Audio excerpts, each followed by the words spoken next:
네, 이번 영상에서는 구원의 절차, 즉 단계죠. 구원의 절차에 대해서 조금 큰 그림을 그려드리려고 하는 거고요. 그 다음에 거듭남에 대해서 거듭남이 왜 중요한지를 한번 말씀을 드려보도록 하겠습니다.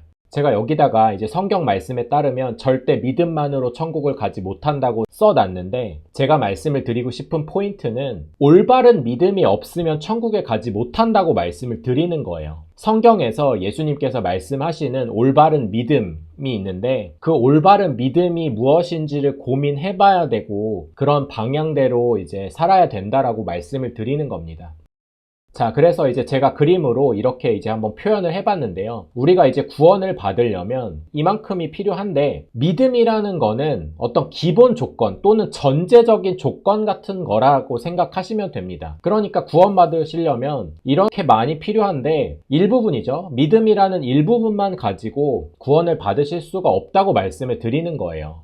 그래서 이제 제가 표현을 해서 말씀을 드리면, 어떤 믿음이라는 거는 출발점인 거죠. 출발점이고, 우리가 이제 출애굽기에서 말을 하는 출애굽 사건이랑 비슷한 거라고 보시면 됩니다. 우리 이제 믿음의 결국은 우리가 실제로 가나안 땅으로 들어가는 거랑 똑같은데, 도착지죠. 도착지까지 도착을 해야 되는데, 이 출발지와 비슷한 믿음만 가지고 얘기를 하는 거는 제가 이제 가짜 복음하고 비슷하다라고 말씀을 드리는 거예요. 실제로 출애굽 사건을 구약 성경에서 보시면 몇십만 명의 유대인이 애굽에서 나와서 출애굽을 하는데, 실제로 20세 이상의 성인 중에서는 여호수아랑 갈렙만 가나안 땅에 실제 들어가게 되잖아요. 그런 것처럼 실제로 이제 성경 말씀에서 말씀하시는데, 광야의 과정하고 똑같다. 구원이라는 거는 출애굽의 과정하고 비슷하다라고 생각하시면 되고, 어쨌든 간 많은 유대인들이 광야에서 악을 즐겨 하다가 심판을 받기도 했고요. 또 음행을 하다가 23,000명이 하루에 죽게 된 사건도 있었잖아요.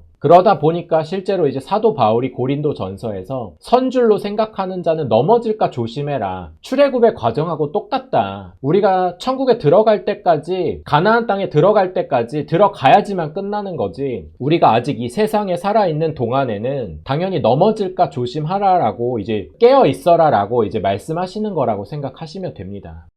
그래서 이제 제가 이제 말씀을 드리는 게, 믿음은 어떤 기본 조건이나 전제적인 조건하고 비슷하다라고 생각을 하시면 됩니다. 그리고 사실은 이제 성경적으로 명확하게 보시면 회개가 필요해요. 성경에 보시면 회개가 가장 우선시되는 조건이다라고 나와 있습니다. 왜냐하면 회개한 자만, 완전하게 돌이킨 자만 죄사함을 받을 수가 있기 때문에, 어떤 회개랑 믿음이라는 거는 기본적인 조건, 전제적인 조건 같은 거라고 생각하시면 됩니다. 근데 물론 이제 문제도 있습니다. 왜냐면 올바른 회개를 잘 모르세요. 이제 저도 예전에는 이 회개가 그냥 이제 죄를 잘못했어요 라고, 이제 내가 죄 지은 부분에 대해서 회개를 하고 잘못했다고 하고 또 죄 짓고 또 회개하고 또 죄 짓고 또 회개하고 이런 적이 많았었는데, 실제로 그거는 이제 정말 잘못된 겁니다. 회개는 절대로 내가 잘못한 죄들을 용서해 주세요 이런 개념이 아니에요. 성경적인 회개의 개념은. 그러다 보니까 어쨌든가 이제 뒤에 회개 파트가 있으니까, 이 회개 파트에서 성경에서 말씀하시는 올바른 회개에 대해서 정확하고 자세하게 말씀을 드릴 예정입니다. 그래서 회개는 이제 뒷부분을 참고해 보시면 될 것 같고요. 어쨌든 간 회개랑 믿음을 가지고, 회개하고 믿은 다음에 성령을 받으셔야 돼요. 성령을 다른 말로 하면 이제 거듭남이라고 할 수 있는데, 어쨌든 간 이제 성경에서 말을 하는 필수적인 조건, 구원을 받기 위한 필수적인 조건은 성령을 받으셔야 되는 겁니다. 그리고 이제 성령을 받으신 뒤에는 성령을 따라서 행하셔야 돼요. 이게 이제 순종이라고 표현을 할 수가 있는데, 또는 뭐 성령의 열매라고도 표현을 할 수가 있는데, 어쨌든 간 성령을 받은 사람들은 성령을 따라서 어떤 식으로 살아야 되는지가 성경에 나와 있다 보니까, 성령을 따라서 행하는 것까지가 실제로 이제 구원의 조건이라고 보시면 됩니다. 그래서 그림으로는 이제 이렇게 이제 표현을 해드릴 수가 있을 것 같고, 제가 단계로 말씀을 드리면, 첫 번째로는 이제 회개를 하셔야죠. 죄사함의 조건이니까 올바른 성경적인 회개를 하셔야 되는 거고요. 그 다음에 이제 두 번째는 믿는 거죠. 믿으셔야 되는 거고, 세 번째는 성령을 받으셔야 되는 겁니다. 거듭나셔야 돼요. 거듭나셔야 되는 거고요. 그 다음에 이제 마지막 단계는 성령을 받았기 때문에 성령을 따라서 행하셔야 된다는 거예요. 그리고 제가 여기도 이제 구원의 탈락도 가능이라고 써놨는데, 왜냐하면 성령을 받으셔도 우리가 이제 잘못 살기 시작하면은 성령이 떠나실 수가 있습니다. 그러다 보니까 성령이 떠나지 않으시게 성령을 끝까지 유지를 해야 되는 거죠. 성령을 계속 따라서 살아서 순종을 해서 성령의 열매를 맺어서 성령을 따라서 살아야지만 성령을 유지를 할 수가 있는 거기 때문에, 당연히 우리가 이제 예수님이 오셔서 정말 천국에 들어가기 전까지 성령을 유지해야 된다라고 말씀을 드리는 겁니다. 그래서 이제 큰 그림으로 단계로 말씀을 드리면 이렇게 4단계가 있다라고 이제 말씀을 드릴 수가 있을 것 같은데, 어쨌든 간 핵심은 거듭남이라고 말씀을 드릴 수가 있을 것 같아요. 거듭난다는 거는 다시 태어난다는 뜻이라고 말씀을 드렸죠. 다시 태어남, 또는 뭐 한자로는 중생이라고 할 수 있다고 말씀을 드렸는데, 어쨌든 간 이 거듭남, 다시 태어난다는 거는 사실은 성령을 받아야지 다시 태어날 수 있다라고 성경에서 말씀을 해주고 계시니까, 이 거듭남이라는 거는 사실은 성령을 받는 것하고 동일하다고 생각을 하시면 돼요. 그리고 그 거듭남을 유지해야, 즉 성령을 끝까지 유지해야지만 천국에 갈 수 있다라고 결론부터 말씀을 드려봅니다. 그리고 성경 말씀을 잠깐만 보도록 할게요. 성경 말씀을 잠깐만 보면은 예수님께서 진짜로 너한테 말해주는데, 사람이 거듭나지 아니하면 하나님 나라를 볼 수가 없다라고 이제 말씀하셨죠. 그러면서 니고데모가 다시 물어보죠. 니고데모가 다시 물어보니까, 내가 늙었는데 어떻게 다시 태어날 수가 있습니까? 어떻게 다시 엄마 뱃속으로 들어가서 다시 날 수가 있습니까? 라고 이제 물어보니까 예수님이 이제 다시 한번 말씀해 주셨는데, 사람이 물과 성령으로 다시 태어나지 아니하면, 물과 성령으로 나지 아니하면 하나님 나라에 들어갈 수 없느니라라고 말씀하셨고요. 육신으로 난 것은 육이요, 성령으로 난 것은 영이니라 라고 명확하게 말씀해주고 계십니다. 어쨌든 간 근데 성령을 받으면 영이 다시 태어나게 되거든요. 그래서 이런 부분들은 또 이제 뒤에서 말씀을 가지고 조금 더 자세하게 풀어가지고 말씀을 드려보도록 하겠습니다. 그래서 어쨌든 간 저는 구원을 받으시려면 이렇게 4단계, 회개하고 믿고 성령을 받고 성령을 계속 따라서 행하는 이 4단계가 이제 필요하다고 말씀을 결론적으로 드리긴 했는데, 뭐 1, 2단계 순서가 저는 절대적인 건 아니라고 생각을 하긴 해요. 이게 뭐 무슨 말이냐면, 사실은 믿음하고 회개의 순서는 바뀔 수도 있죠. 뭐 왜냐면 먼저 믿어야 될 거 아니에요. 예수님이 살아계시다는 거, 어떤 구원의 사건이 나하고 연결이 되어 있다는 거를 믿는 사람만 회개를 할 수가 있으니까, 사실은 믿는 사람만 회개를 할 수 있기도 하고요. 또 이거를 다른 말로 하자면 회개하는 사람만 믿을 수가 있거든요. 올바르게 믿을 수가 있거든요. 그러다 보니까 개념적인 정리를 위해서 4단계라고 말씀을 드리는 거지, 어떤 시간이나 사건의 순서가 아니라고 생각하시면 될 것 같습니다. 그냥 의미적으로 우리가 조금 명확하게 이해를 하기 위해서 4단계로 설명을 드리고 있다라고 보시면 될 것 같고요. 뭐 이렇게도 생각하실 수가 있을 것 같아요. 뭐 믿음이라는 거는 그냥 이제 전제 조건 같은 거죠. 믿음이라는 거는 그냥 이제 전제 조건 같은 거고, 회개를 하고 성령을 받고 성령을 따라서 행하는 이런 단계가 될 수도 있습니다. 그러다 보니까 이제 제가 말씀을 드리고 싶은 포인트는, 어떤 이 4가지 단계를 절대적인 조건이다라고 생각하지는 않으셨으면 좋겠어요. 절대적인 단계는 아니고, 우리가 이해를 잘 하기 위해서, 우리 이해를 돕기 위해서 4단계로 나눠놓은 개념이다 라고 생각하시면 될 것 같습니다. 네, 근데 어쨌든 간 이 단계 중에서 가장 중요한 거는 일단은 성령을 받는 거다라고 생각하시면 될 것 같아요. 왜냐하면 성령을 받아야지만 구원을 받을 수 있다고 명확하게 성경에 쓰여져 있으니까요. 그리고 이제 성경 말씀을 앞에 영상에서도 보여드렸었지만, 로마서 8장에 아주 명확하게 사도 바울이 얘기를 하고 있습니다. 그리스도 예수 안에 있어야지만 정죄함이 없다고 말씀을 해주고 계시고요. 그러면 이 그리스도 안에 있다는 게 어떤 의미냐면, 성령이 있어야 된다. 그리스도의 영이 없으면 그리스도의 사람이 아니다라고 말씀하시니까 성령이 있어야지만 하나님의 사람이다라고 보시면 됩니다. 그러니까 성령이 있어야지만 그리스도의 사람인 거고, 그리스도의 사람만 정죄함이 없다는 그런 말씀을 해주고 계신 거고요. 또 성령이 친히 우리가 하나님의 자녀인 것을 증언하신다고 하셨고, 성령을 받은 사람만 올바르게 아빠 아버지라고 부를 수가 있다고 하는 거니까, 실제로 사도 바울이 명확하게 말을 하는 구원의 조건은 성령이다라고 보시면 됩니다. 그리고 또 사도 바울이 데살로니가 후서에서 어떻게 구원을 받을 수 있는지를 얘기를 해주고 있는 거를 보시면 성령이 거룩하게 하신다. 성령이 거룩하게 하시고 진리를 믿음. 성령이 예수님을 올바르게 믿을 수 있게 해주시기 때문에 구원을 받을 수 있다라고 이제 말씀을 해주고 계신 거니까 당연히 우리가 이제 구원을 받을 수 있는 조건을 조금 더 자세하게 풀어서 보시면 당연히 성령을 받으셔야 되는 거예요. 성령이 왜냐면 거룩하게 하시니까. 거룩하게도 하시고 올바르게 진리를 믿게도 하시니까 당연히 구원받을 수 있는 조건이다 라고 말씀하고 계신 겁니다.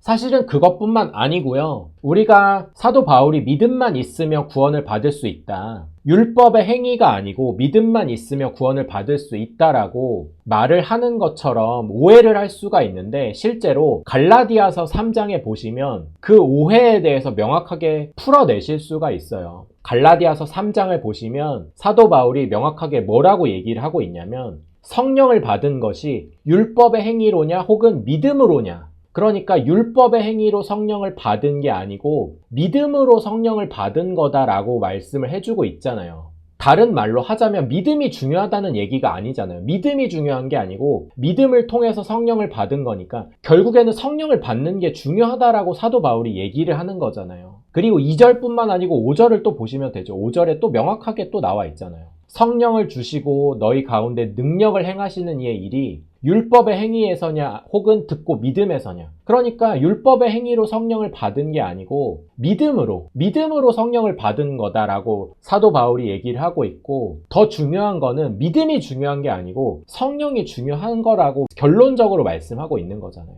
그리고 14절에 또 나와요. 14절에 믿음으로 말미암아 성령의 약속을 받은 것이다. 믿음에서 시작해서 지금 여기 이제 개역개정에 보시면 성령의 약속이라고 되어 있는데 이제 뭐 공동번역 같은 거를 보시면 약속된 성령이라고 번역이 되어 있습니다. 그러니까 이제 너무 어렵게 생각하실 필요 없이 믿음으로 말미암아 약속된 성령을 받게 하려 함이다 라고 이제 말씀이 쓰여져 있는 건데 결국에는 이제 무슨 말이에요? 결국에는 믿음에서 시작해서 믿음이 전제 조건이고 결국에는 약속하신 성령을 주신 거다라는 말씀을 하고 계신 거예요. 그리고 사실은 왜 그런 거냐면 구약 말씀에 보면 나중에 이제 성령을 줄 거다라고 하나님께서 새 언약에 대해서 말씀하시면서 나중에 성령을 줄 거다라고 이제 말씀하고 계신 부분이 있기 때문에 그 말씀에 따라서 이제 이 부분을 해석을 하시면 됩니다. 예전에 구약에서 성령을 주실 거다라고 약속을 하셨었기 때문에 결국에는 믿음으로 말미암아 성령을 주신 거다라고 말씀을 하고 계신 겁니다. 그래서 결국에는 성령이 중요한 거예요. 당연히 믿음이 중요하죠. 당연히 믿음이 중요한데 믿음이라는 거는 전제적인 조건 같은 거고 그 믿음을 통해서 성령을 받기까지 이르셔야 됩니다. 근데 자꾸 사람들이 믿음만 중요시하고 성령을 중요시하지 않잖아요.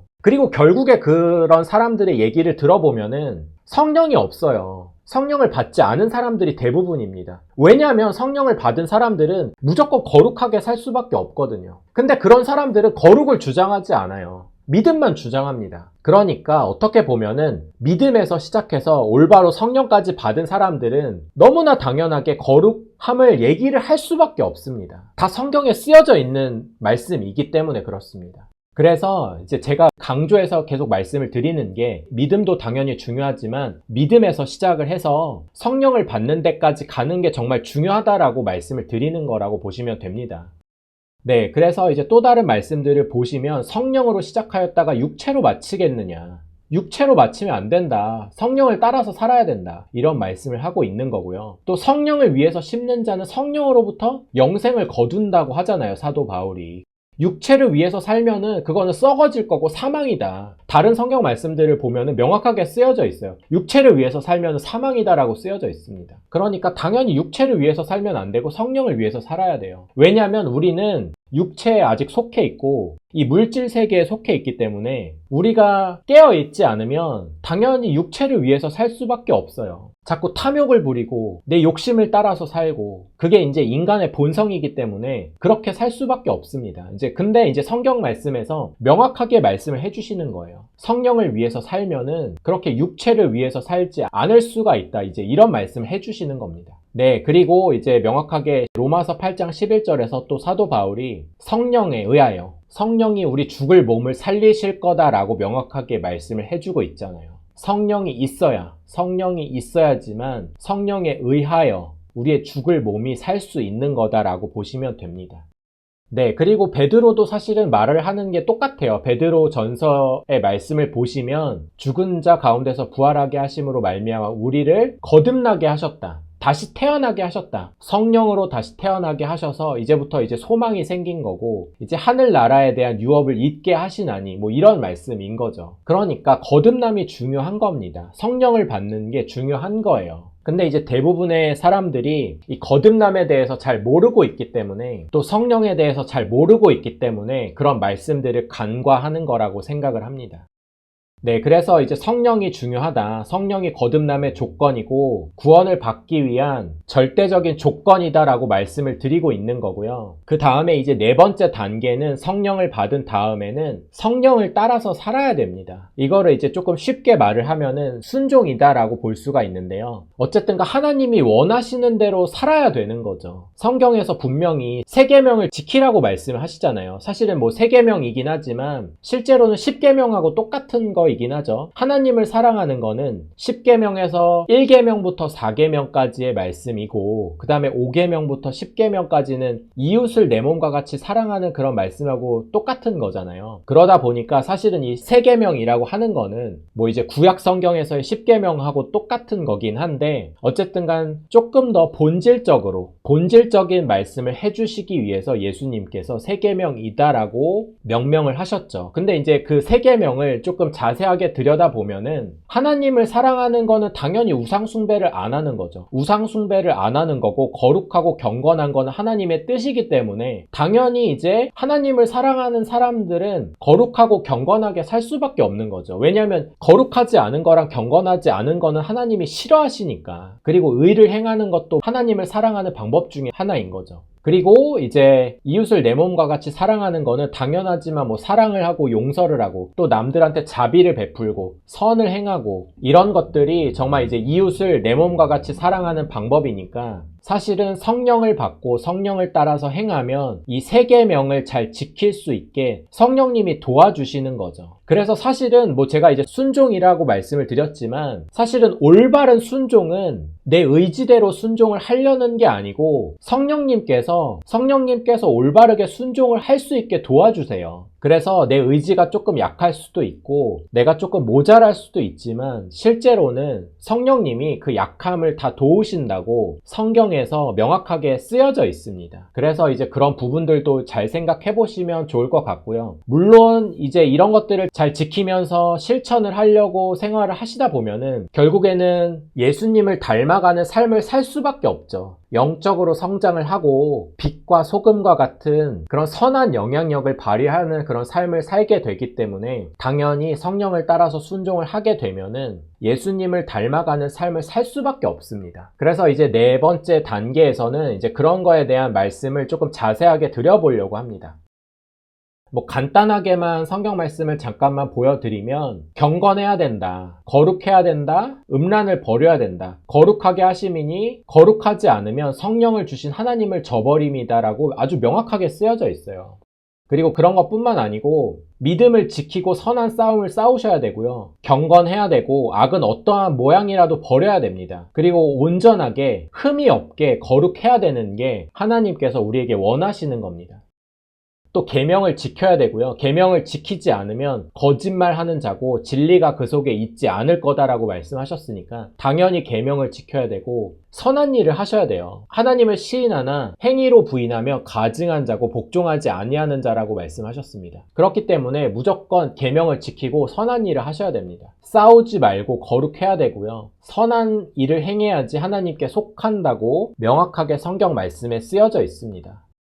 네, 그래서 이제 앞에 영상에서도 말씀을 드렸지만 거룩한 명령을 지켜야 된다라고 말씀을 드렸고 사실은 지금 시대도 노아의 시대랑 소돔과 고모라의 시대랑 똑같다라고 이제 말씀을 드리는 거예요. 왜냐하면 무조건 거룩하고 경건하셔야 됩니다. 노아의 시대랑 소돔과 고모라의 시대 때 거룩하지 않고 경건하지 않았기 때문에 하나님께서 심판을 하신 거기 때문에 지금 시대도 무조건 경건하고 거룩해야 된다라고 성경 말씀에서 베드로가 말을 해주고 있는 거예요. 개가 그 토했던 것에 돌아가고 돼지가 씻었다가 다시 더러운 구덩이에 눕는 거랑 똑같으니까 그렇게 돌아가는 일을 하지 말라. 죄를 떠났으면 이제 다시는 죄 짓지 말고 살아라. 이런 말씀을 해주고 계신 겁니다.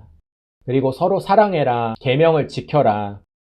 이런 말씀을 해주고 계신 거고요. 또 이제 마태복음 25장 조금 중요한 말씀을 한 가지만 보면요. 여기 이제 예수님께서 재림하실 때 양과 염소를 나누실 거다라고 하셨어요. 양과 염소를 나눌 건데 양은 오른편에 염소는 왼편에 둘 거다라고 예수님이 직접 말씀하셨는데 오른편에 있게 되는 양은 누구냐면 내가 줄일 때 너희가 먹을 것을 주었고 목마를 때 마시게 했고 나그네 되었을 때 영접했고 헐벗었을 때 옷을 입혔고 병들었을 때 돌보았고 옥에 갇혔을 때 와서 보았다고 말씀하셨습니다. 예수님께서. 그러면서 뭐라고 말씀하시냐면 의인들이 우리가 어느 때 예수님께서 줄이신 것을 보고 음식을 대접했고 마시게 하였습니까? 또 언제 우리가 헐벗으신 것을 보고 옷을 입혔습니까? 그러는데 예수님께서 뭐라고 말씀하시냐면 너희가 여기 내 형제 중에 내 이웃 중에 지극히 작은 자에게 한 것이 곧 내게 한 것이다 라고 예수님이 직접 말씀하셨어요. 결국에는 이 말씀을 보시면 기준이 믿음이 아니잖아요.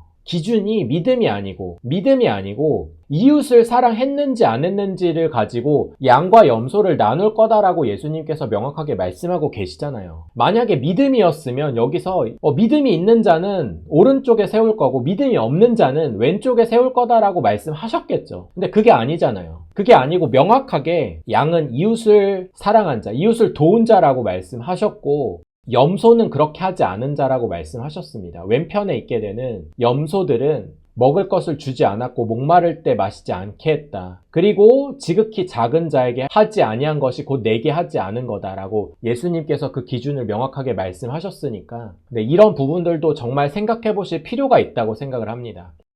그리고 또 예수님이 뭐라고 말씀하셨냐면 혼인잔치를 베푼 임금하고 같은데 손님들을 불렀을 때 예복을 입지 않은 사람을 보고 손발을 묶어서 바깥 어두운 데 내던지라 라고 말씀하셨어요. 그러면서 슬피 울며 이를 알게 될 거다. 청함을 받은 자는 많은데 택함을 받은 자는 적을 거다라고 말씀하셨어요. 그래서 여기서 말씀하시는 예수님이 말씀하시는 예복의 기준이 뭐냐면 요한계시록에 명확하게 나와 있는데 요한계시록에 보면은 여기도 똑같이 혼인 기약이 이르렀고 그의 아내들이 자신을 준비하였다라고 말씀하셨는데 예수님께서 요한계시록에서 뭐라고 말씀하셨냐면 빛나고 깨끗한 세마포 옷은 성도들의 옳은 행실이라고 말씀하고 계십니다. 옳은 행실이래요. 믿음이 아니고. 만약에 믿음이었으면 깨끗한 세마포 옷은 성도들의 옳은 믿음이라고 말씀하셨겠죠. 근데 믿음이다라고 말씀하지 않으셨고 예수님께서 명확하게 옳은 행실이라고 말씀하셨습니다. 이런 부분들도 한번 잘 생각해 보시면 좋을 것 같고요.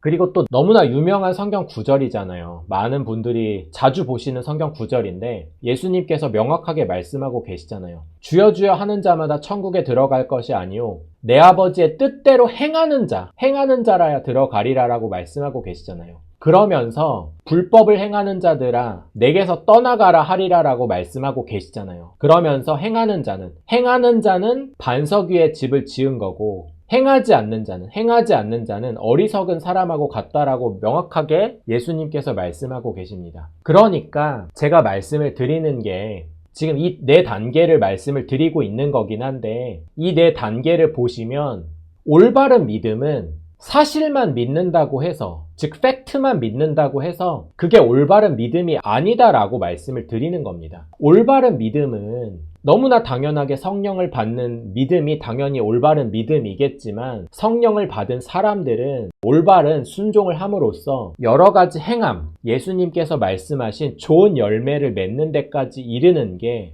즉 말씀을 지키고 올바로 행하는 것까지가 올바른 믿음이니까 그런 부분들까지 한번 잘 생각을 해보시면 좋을 것 같아요. 자, 그래서 일단은 이 네 단계를 뒤에 영상에서 말씀을 드리게 될 거고요.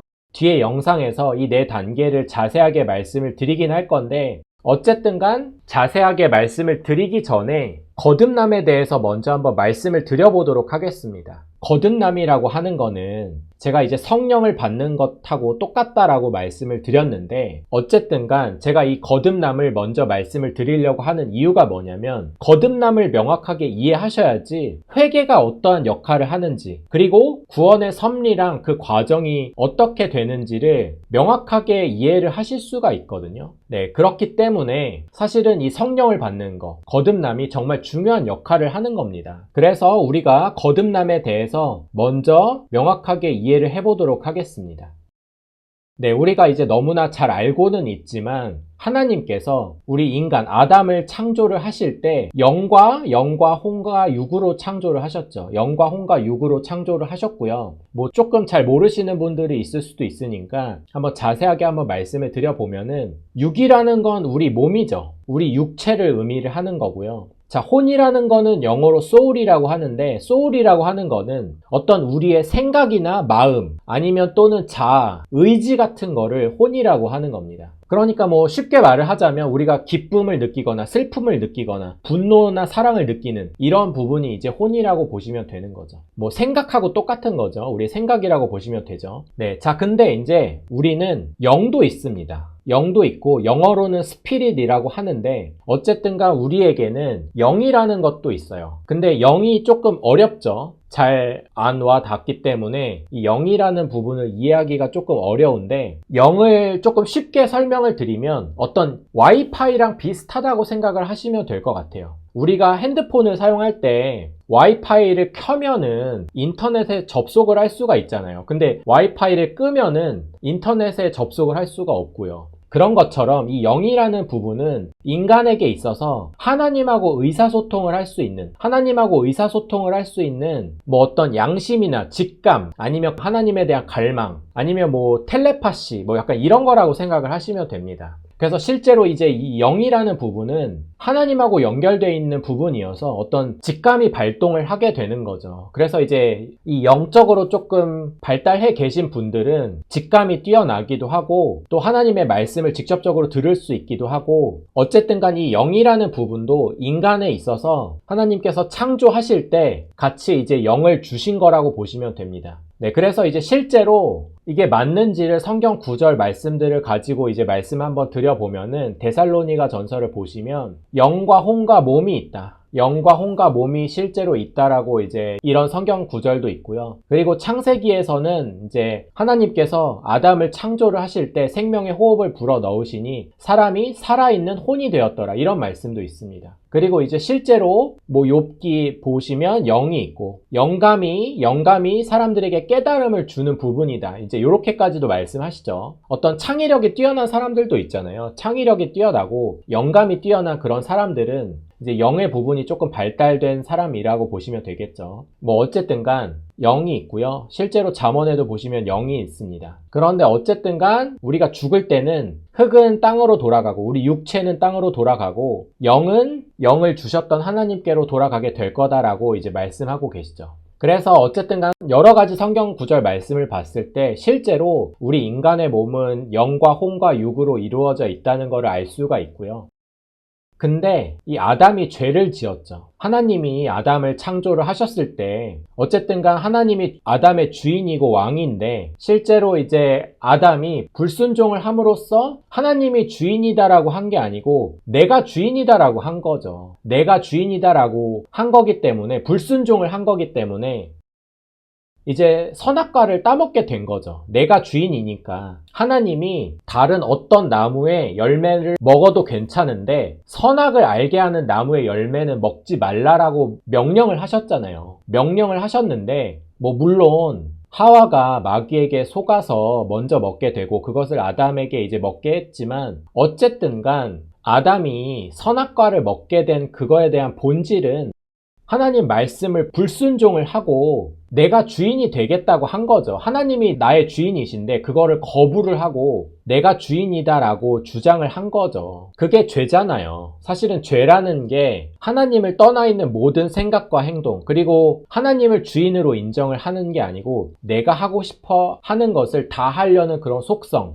내가 나의 주인이 되려는 그 자체가 이제 죄이잖아요. 네, 그리고 이제 이거를 조금만 더 풀어서 말씀을 드리면 사실은 하나님이 하신 명령을 어긴 건데 그 명령을 어기면서 사탄이 시킨 일을 한 거잖아요. 사탄이 이거는 해도 괜찮아. 선악과를 먹어도 괜찮아. 사탄이 시킨 일을 한 거기 때문에 사실은 어떤 이 주권, 권위를 사탄한테 넘긴 거죠. 권위를 사탄한테 넘겼기 때문에 이제는 사탄에게 속하게 된 겁니다. 사탄에게 속하게 된 거기 때문에 우리는 이제 사망에 이를 수밖에 없게 된 거죠. 네, 그래서 성경 말씀을 조금 보시면 사실은 우리가 잘 인지를 못했을 수도 있지만 성경 말씀에 보시면 선악과만 있는 게 아니고 생명나무도 옆에 있었습니다. 생명나무도 있고 선악과도 있었는데 아담과 하와가 선악과를 따먹게 된 거라고 이제 보시면 됩니다. 죄를 저지르게 된 거예요. 그리고 또 이제 로마서에서도 보시면 바울이 이거에 대해서 자세하게 이제 말을 해주고 있죠. 아담으로 말미암아 죄가 세상에 들어오게 됐고 죄로 말미암아 사망에 이르게 된 거다. 그리고 이거는 순종하지 아니함으로 이런 일이 발생하게 된 거다. 이제 이런 말씀을 해주고 있잖아요. 그래서 참고적으로 이런 말씀들을 한번 보시면 좋을 것 같고요.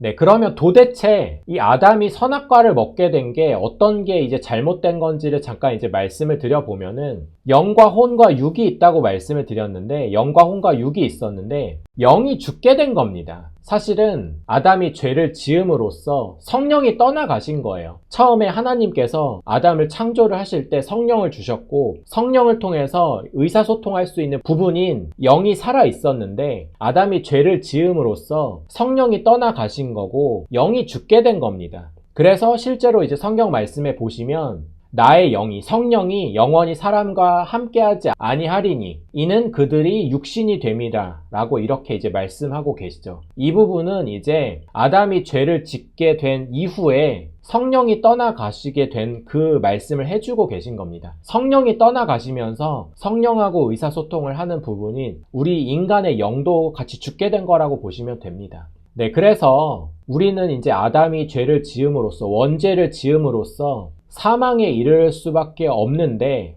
예수님이 다시 오셔서 우리한테 이제 기회를 주신 거죠. 예수님께서 십자가에 못 박혀 돌아가심으로써 우리를 대신해서 죽으신 거고 그 사건으로 인해서 또 다시 살아나심을 통해서 사실은 우리가 다시 하나님의 종으로 돌아올 수 있는 그런 기회를 주신 거죠. 그래서 이제 여기서 말씀드리려고 하는 거는 뭐냐면 여기서의 이제 회개의 역할입니다. 회개라는 거는 우리가 이제 죄된 삶을 살다가 완전히 돌이키고 다시 하나님의 종으로 살겠다는 그런 결심하고 똑같은 건데 그래서 예수님이 십자가에서 돌아가신 그 사건을 통해서 내가 예수님과 함께 십자가에 죽겠습니다. 그런 돌이킴이 일어나는 사건이라고 보시면 돼요. 그래서 어떻게 보면은 이제 그동안에 내가 주인이었던 삶을 버리고 다시 하나님이 주인임을 인정하고 그 삶으로 돌아가겠습니다 라고 하는 게 이제 회개라고 보시면 됩니다.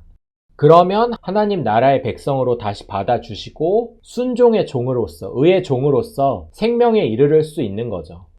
네, 그래서 이제 다시 말씀을 드리면 아담이 죄를 지음으로써 내가 주인이다. 내가 주인이고 마귀가 주인이다. 세상이 주인이다. 이렇게 사는 삶을 선택을 했었는데 그래서 우리의 영이 죽었었는데 올바른 회개를 하고 성령을 받아서 거듭난다는 거는 무슨 말이냐면 거듭남이라는 게 바로 성령을 다시 받는다는 거예요. 하나님께로부터 성령을 다시 받게 되면은 우리의 영이 다시 살아나는 겁니다. 그래서 거듭남이 중요하다라고 말씀을 드리는 거예요. 거듭남을 성령을 받는 거다라고 표현을 할 수도 있지만 실제로 성령을 받으면 어떤 사건이 일어나냐면 우리의 죽었던 영이 살아나는 겁니다. 그렇기 때문에 다시 태어남, 거듭남이라고 말씀을 하시는 거예요. 성경 말씀을 보시면 살리는 것은 영이니 내가 너희에게 이른 말은 영이요 생명이라고 말씀하시잖아요. 그래서 영이 다시 살아나는 겁니다. 그리고 다시 말씀을 보여드리면 물과 성령으로 다시 태어나야 된다고, 물과 성령으로 거듭나야 된다고 예수님께서 명확하게 말씀하셨는데 6절을 보시면 성령으로 난 것은 영이다라고 명확하게 말씀하고 계세요. 성령으로 다시 태어나게 되는 것은 영이다라고 말씀을 하십니다. 그리고 이렇게까지만 말씀을 드리면 의심하실 수가 있으니까 제가 더 정확한 성경구절 말씀을 보여드릴게요. 더 정확한 성경구절 말씀은 에스겔서 36장 25절을 보시면 됩니다. 이 말씀도 정말 중요한 말씀이니까 이 부분을 정말 집중해서 보시면 좋은데, 이 에스겔서 36장 25절부터 27절 말씀이 바로 예수님이 말씀하신 물과 성령으로 거듭나야 한다, 이 부분을 하나님께서 구약 말씀에서 미리 자세하게 말씀해 주신 부분이라고 보시면 돼요. 네, 근데 이 부분을 보시면 물이 어떤 의미를 가지는지 명확하게 나와 있습니다. 물이라는 거, 맑은 물을 너희에게 뿌려서 너희로 정결하게 하되, 물을 뿌린다는 거는 깨끗하게 한다는 거니까 죄를 사해 준다는 의미라고 말씀하시는 거죠. 물을 뿌려가지고 너의 죄를 사해 줄 거다. 그리고 이거는 제가 생각했을 때는 이중적인 의미가 있다고 생각하는데, 물이라고 나와 있지만 또 물은 회개를 의미하기도 하고 세례를 의미하기도 합니다. 왜냐면 이제 뒤에 구절에서 말씀을 드리겠지만 회개를 해야지 죄사함을 받을 수 있다라고 이제 성경 말씀에 나와 있거든요. 그리고 또한 세례를 받을 때 물을 가지고 세례를 받잖아요. 그리고 또 성경 말씀에서 회개의 세례라고까지 표현을 하는 구절들이 정말 많기 때문에 사실은 이 물이라는 거는 회개를 의미하기도 하고 세례를 의미하기도 하고 또 회개하고 세례를 받아야지만 죄사함을 받을 수가 있는 거니까 이것도 다 뒤에 성경 구절로 보여드릴 겁니다. 성경 구절에서 쓰여 있어요. 회개하고 세례를 받아야지 죄사함을 얻을 거다, 이런 말씀들이 있기 때문에 이런 성경 구절들도 다 보여드리도록 하겠습니다. 근데 어쨌든 간 물이라는 거는 죄를 사해주는 의미를 가지고 있고요. 자, 그것뿐만 아니고 여기 새 영을 주신다고 하셨어요. 명확하게 쓰여져 있습니다. 새 영을 줄 거고 새 마음도 줄 거다. 새 마음인데 이 새 마음은 부드러운 마음이다. 부드러운 마음을 줄 거다. 그리고 성령, 내 영을 너희 속에 둘 거다. 내 영을 너희 속에 두어서 내 율례를 행하게 하리니, 쉽게 말을 하자면 계명을 지키게 할 거다, 이런 말씀을 하시는 거죠. 그래서 사실은 여기에 이제 명확하게 나와 있는 겁니다. 물과 성령으로 거듭남의 의미도 있지만 새로운 영도 주신다고 말씀하시는 거예요. 새로운 영도 줄 거고 새로운 마음도 줄 거다. 그리고 나서 성령을 줄 거니까 성령을 따라서 성령의 규칙을 지키면서 살아라, 이런 말씀까지도 사실 하시는 겁니다. 그리고 이제 제가 좀 전에 말씀드린 내용들을 잠깐 말씀을 드리면 이 물의 의미가 다른 구절에도 또 나와 있습니다. 대부분 성경에서 보시면 물이라는 거는 깨끗하게 씻는 죄사함의 의미를 가지고 있습니다. 뭐 그것뿐만 아니고 사실은 다른 성경 구절 말씀을 보시면 물은 또 예수님의 피하고 같은 의미를 가지고 있습니다. 예수님께서 십자가에 못 박혀 돌아가실 때 피와 물이 나온다, 이런 말씀이 있고요. 물과 피로 임하신, 이런 말씀도 있고요. 죄사함을 얻게 하는 거는 언약의 피다, 이런 말씀도 있고, 물과 피로 임하셨다, 피로 죄사함을 해주셨다, 이런 말씀도 있으니까 사실은 이 피, 예수님의 피가 또 물의 의미랑 똑같다고 보시면 됩니다. 결국에는 죄사함을 의미를 한다는 거예요. 네, 그래서 이제 이런 말씀들 보시면 될 것 같고, 또 제가 이제 앞에서 미리 말씀을 드렸지만 죄사함을 받게 하는 회개의 세례라고 표현을 하고 있습니다. 회개의 세례예요. 죄사함을 받으려면 회개하고 세례를 받아야 되니까 회개의 세례라고 표현하는 부분이 많습니다. 네, 죄사함을 받게 하는 회개하고 돌이켜 죄 없이 함을 받으라. 그리고 또 보여드리면 회개의 세례, 여기도 회개의 세례, 여기도 회개의 세례, 여기도 회개의 세례라고 이렇게 표현이 되어 있습니다. 그래서 이런 말씀들까지 한번 참고로 보시면 좋을 것 같고요. 또 이런 구절도 있어요. 물은 예수 그리스도께서 부활하심으로 말미암아 너희를 구원하는 표니 곧 세례라. 즉 물은 세례를 의미한다고 말씀하고 계시는 거죠. 근데 이제 이 말씀 구절을 조금 이해하시면 이 세례 자체가 더러운 것을 제하여 버리는 것은 아니고 하나님을 향한 선한 양심의 간구의 표시이다, 이런 말씀을 하고 계신 거죠. 그러니까 이제 조금 쉽게 말씀을 드리면 하나님께 대한 결심을 하는 거죠. 선하게 살겠다, 앞으로는 선하게 살겠습니다. 내적인 변화 또는 뭐 마음의 서약, 이런 거에 대한 결심을 하는 그런 의식이 세례다라고 말씀을 하고 계신 거죠. 그래서 어쨌든 간 이제 위의 말씀은 개역개정 버전으로 제가 넣어놨고요. 아래 말씀은 킹제임스 성경으로 넣어놨으니까 한번 참고적으로 보시면 좋을 것 같고요. 그리고 이제 대부분 이제 킹제임스 성경 같은 경우에는 세례를 침례라고 합니다. 그리고 뭐 이제 잘 아시는 분들은 아시지만 원칙적으로는 침례가 맞죠? 원칙적으로는 침례가 맞고요. 제가 이제 한번 보여드리도록 하겠습니다. 원칙적으로는 침례가 맞는데 이 침례라고 하는 게 뭐냐면 이거는 이제 제가 영화의 어떤 장면을 잠깐 따온 거예요. 침례의 장면을 이제 잠깐만 보여드리면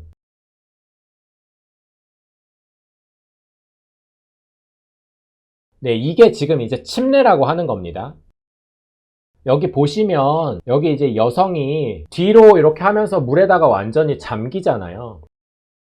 뒤로 물에 완전히 잠기게 되는데 이게 이제 어떤 의미를 가지는 거냐면 예수님하고 같이 죽겠습니다. 같이 장사되겠습니다. 이런 의미를 가지는 거예요. 이제 사람이 물에 들어가면 죽잖아요. 그런 거랑 마찬가지로 내가 이제 물에 완전히 잠기면서 나는 죽고 내 자신은 죽고 이제는 예수님하고 연합해서 다시 살아나겠습니다. 이제는 예수님을 위해서 살겠습니다. 이제는 예수님이 뜻하시는 대로만 살겠습니다라는 이런 의식이 침례라고 보시면 됩니다. 그래서 이제 사실은 이제 성경에서 말을 하는 세례는 침례가 맞고요. 이 침례를 조금 약식화한 게 이제 세례인 거죠. 세례는 물을 3방울 떨어뜨리잖아요. 원래는 침례가 맞지만 이제 물에 들어가는 게 여건상 어려울 수도 있으니까 물을 떨어뜨려 가지고 이 침례를 대신해서 세례를 하는 거죠. 근데 어쨌든 간 중요한 거는 이 침례라는 이 의식 자체가 이제는 내가 죽고 예수님하고 십자가에 같이 못 박혀서 죽고 내가 아닌 예수님을 위해서 살겠습니다 라는 그런 결심의 의식이 포함되어 있는 거라는 겁니다.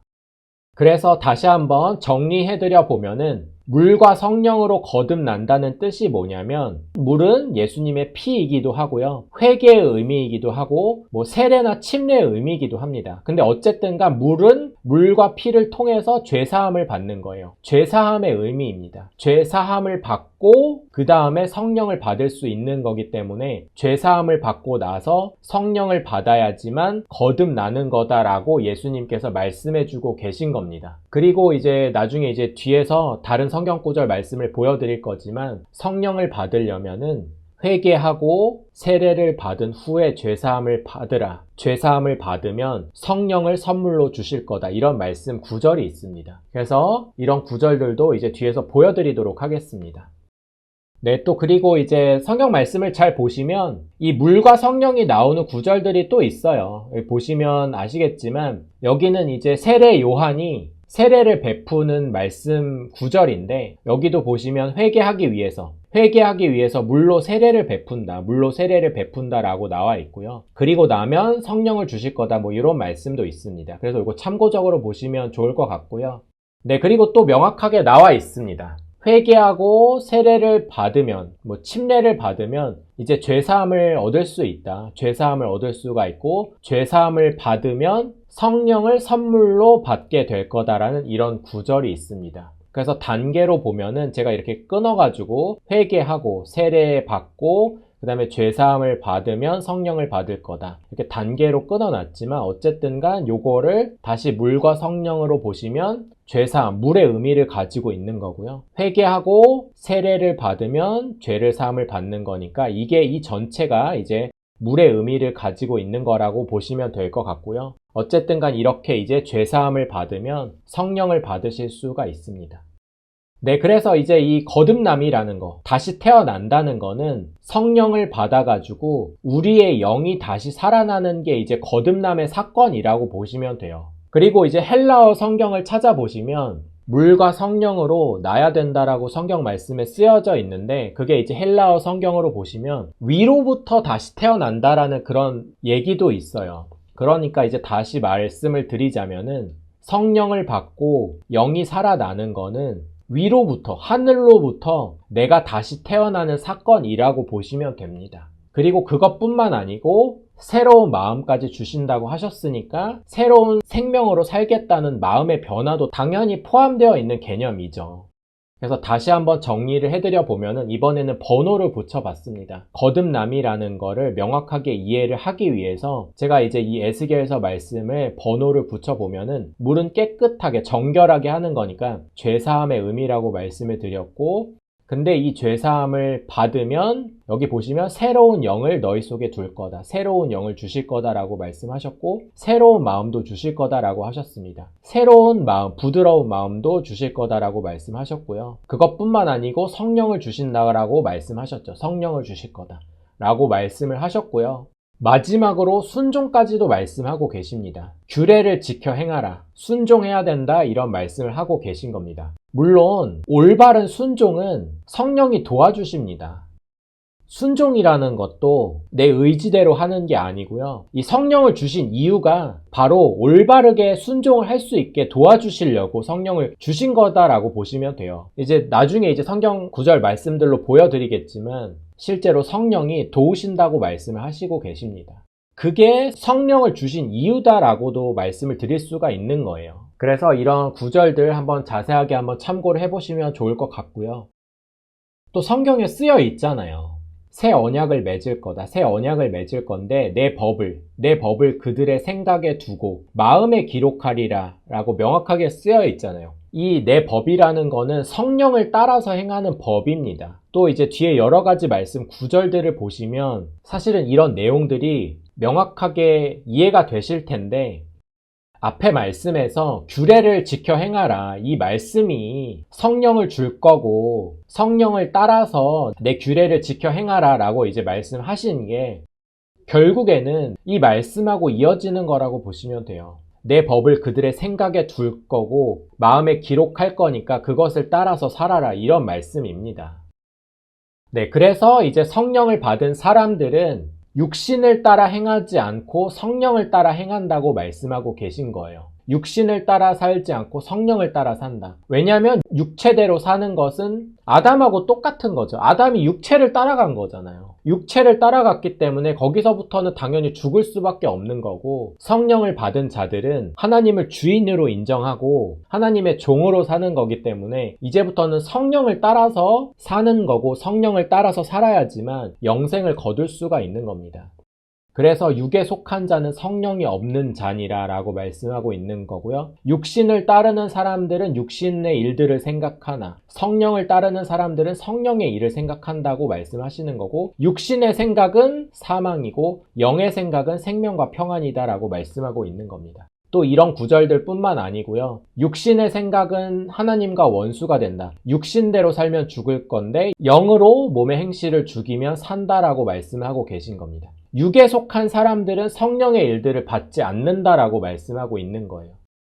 성령을 따라 행하라. 그러면 육체의 욕심을 이루지 아니하리라. 육체의 욕심은 성령을 거스르고 성령은 육체를 거스르나니 이런 말씀이 괜히 있는 게 아니고요. 육체의 일은 너무나 분명하고 육체의 일대로 음행하고 더럽게 살고 호색하고 분쟁하고 시기하고 당짓고 이단과 투기 술취함 이런 것들을 하면은 육체에 속한 거기 때문에 하나님 나라를 유업으로 받지 못할 거다라고 명확하게 성경 말씀에 쓰여져 있잖아요. 그래서 사실은 거듭난 사람들은 하나님 나라는 너희 안에 있느니라 라는 게 이제 이해가 되는 겁니다. 하나님이 우리 안에 성령을 주셨기 때문에 우리 안에 이제 거하시는 거예요. 우리는 이제 성전이 되는 겁니다. 그리고 이제 이런 것들이 이해가 되는 거죠. 중생의 씻음과, 중생이라는 건 거듭남이라고 말씀을 드렸죠. 거듭남을 통한 씻음, 죄사함과 성령의 새롭게 하심으로 하셨나니 이게 물과 성령으로 거듭난다는 거랑 똑같은 얘기잖아요. 그래서 성령이 중요한 겁니다. 왜냐하면 성령을 받아야지만 의롭다 하심을 입을 수가 있는 거고 의롭다 하심을 입고 상속자가 될 수 있는 거니까요. 네, 그래서 이번 영상에서는 제가 이제 거듭남이 중요하다라고 이제 계속 말씀을 드린 거고요. 요한복음 3장 말씀에서는 물과 성령으로 거듭나야 된다고 예수님께서 말씀하셨는데 어쨌든 간 그거에 대한 자세한 또 말씀은 에스겔서 36장 25절부터 27절까지의 말씀을 잘 참고해 보시면 이 거듭남의 의미를 명확하게 이해를 하실 수가 있을 거다라고 생각을 합니다. 그래서 어쨌든 간 거듭남이 중요하기 때문에 거듭남을 먼저 설명을 드려보는 거고요. 네, 이제 다음 영상부터는 단계별로 회개와 믿음, 성령을 어떻게 받는지, 그리고 성령을 따라서 사는 게 어떻게 살아야 되는 건지 이런 말씀들을 차례차례 한번 드려보도록 하겠습니다.